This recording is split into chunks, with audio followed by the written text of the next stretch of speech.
father came over from Paris, where he had worked for a long time, to make enough money to come to New York.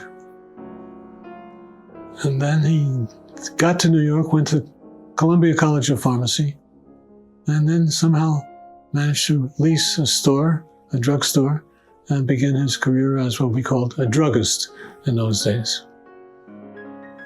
I think he started out on his own and got a partner later when the business began expanding a little bit.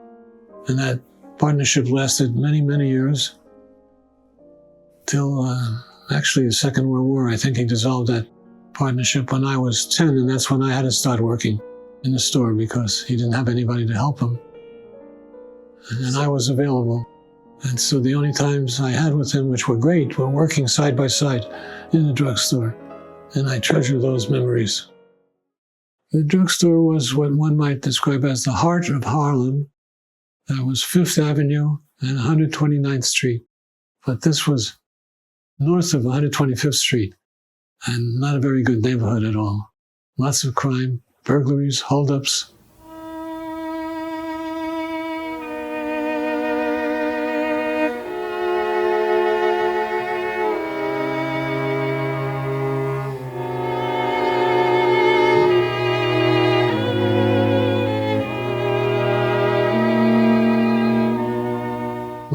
At the drugstore were from the time I got there, which was right after school, during the time, not during the summer, but when the school year was on.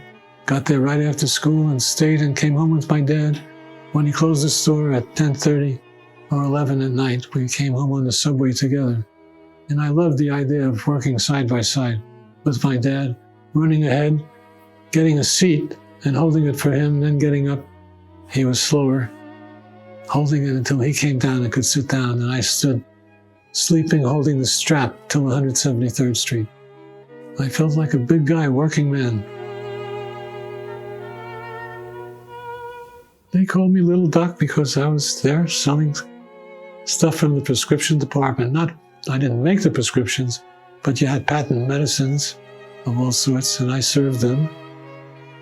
Well, I'd love to describe the family situation in a way that people looking at this thing could relate to, or at least understand on some level. And it is indeed difficult to do so, because our family life was peculiar, to say the least.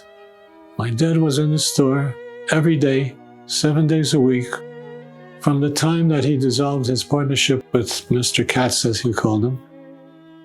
I would go to the store and bring a big pot of food for my dad and me that my mom would make lovingly in our Bronx apartment.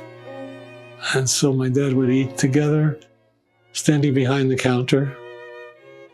And if we needed to augment that, my dad would send me to 125th Street where there was a cafeteria. And you could drop nickels in a slot and get some nice food and bring it to the store. Well, I had lots of different jobs at the drugstore, most of which I didn't do well enough to suit my dad.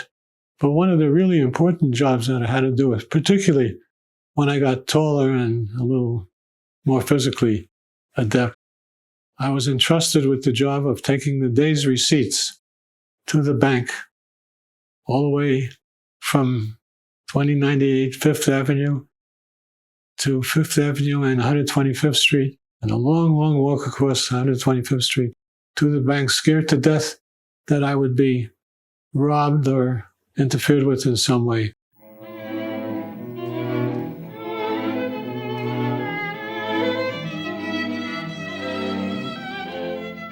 So I had my favorite tool in the world, which I still have, keep with me for sentimental reasons, an ice pick.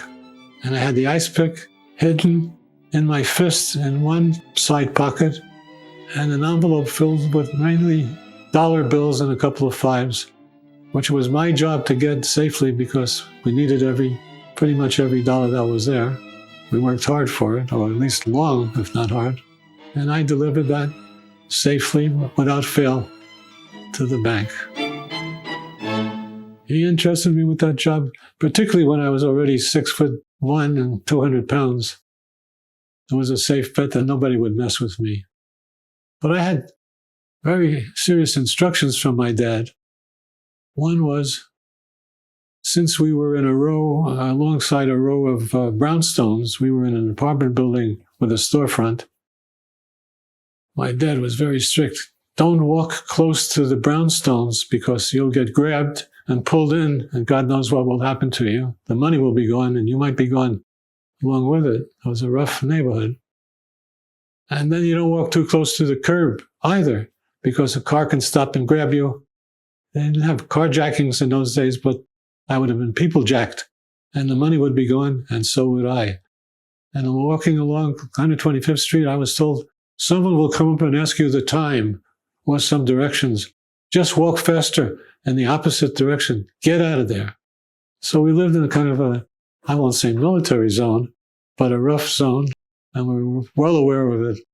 I used to feel when I was on tour in some big city that I had eyes in the back of my head that had developed because I had a sense of when someone was crawling up or walking up behind me, that there was somebody there who shouldn't be that close to me.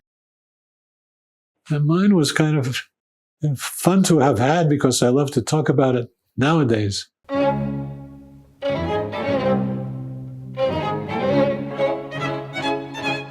Customer came in, bought a pack of Camels, and we should remember that my dad had told me that you made 2 cents on a pack of cigarettes.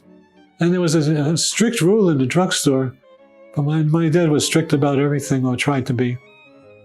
You don't put merchandise down on a counter until you have the money secure in your hands, because that merchandise then becomes easy to pick up and run away with. In this case, I broke that rule. I put the pack of Camels down. The guy grabbed it, a big fellow, grabbed it in his fist and said, "Give me the change." And I said, and it was true, "You didn't give me any money. You just picked up the cigarettes. So I gave you $1. "No, you didn't." And I grabbed his fist, holding the pack of Camels, so they were sharing the grip on the pack of Camels. This is over 2 cents profit and possible loss of the pack of Camels. And he kept insisting that he wanted his change, which was 80-some cents, 84 cents change. And I said, "You didn't give me any money. I'm not giving you any 84 cents. The next thing I know, he lets go of the Camels, reaches into his shirt, pulls out a knife. And I wasn't going to give up on this thing because I had too much pride in my role as head of the store at that moment, faced with a big decision. But I had my trusty ice pick right on a little shelf nearby where we had our ice cream tubs. So I immediately, almost instinctively, I think, grabbed the ice pick, put it in my right hand. So he said, "I'm coming back there. I'm going to cut you, boy." So I held the ice pick so he could see it clearly. I said, "You coming back here? Come on. I'm waiting for you." So he sees a 6'1" kid with an ice pick that he was going to cut after coming all the way around to confront me in my territory in front of the ice cream things. He looked at me a couple of times. I said, "Hey, I'm waiting for you." Thought it over for a little bit, came halfway to where I was, and then finally said, "I was just playing with you, boy. I wouldn't cut you." And he took off. I never got the money. And he got a crumpled pack of Camels, and that's history. But I protected our asset. And I'm very proud and fond of that memory because I stood up for what was ours and right. On one occasion, this drunk was he had shoplifted something, and he was giving me some trouble. I grabbed this pomade that he had grabbed that was loose on the counter in the drug department. And I grabbed him, and I wrestled him, as they say there in the Bronx. I wrestled him to the front step, and threw him off the step where he crashed down fully, his full body down, head banging on the concrete. And me standing in front of the drugstore to the cheers of most of the neighborhood who had poured out of the building by that time, yelling, "Good job, Doc! You got him good, little Doc!" Cheering me on because I had gotten rid of this beastly guy, and I was proud of myself to go back in the store. He was gone. And I was the neighborhood hero for a moment anyway.